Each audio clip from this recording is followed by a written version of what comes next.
Road భద్రతా మాసోత్సవాల్లో భాగంగా BR Ambedkar Konaseema జిల్లా రామచంద్రాపురంలో హెల్మెట్ ధరించాలని కోరుతూ పోలీసులు బైక్ ర్యాలీ నిర్వహించారు.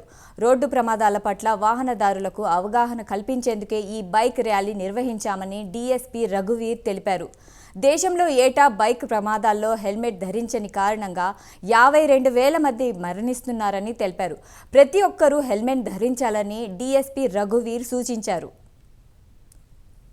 రామచంద్రపురం సబ్ డివిజన్ పరిధిలో Ramachandrapuram police station, Angara police station, Pamara police station, Ramachandrapuram police station, Mandapeta rural police station, Rayavaram police station సిబ్బంది అంతా ఇక్కడికి వచ్చి రోడ్ అవేర్నెస్ ప్రోగ్రామ్ కింద రోడ్ అవేర్నెస్ వీక్ లో హెల్మెట్ ధరించాలి అనే ఒక రోడ్డు అవగాహన కార్యక్రమం చేపట్టడం జరిగిందండి.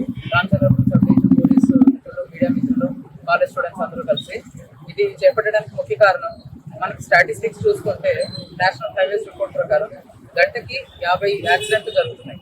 ఆ జరిగిన 50 యాక్సిడెంట్లో కనీసం 20 మంది చనిపోవడం జరుగుతుంది.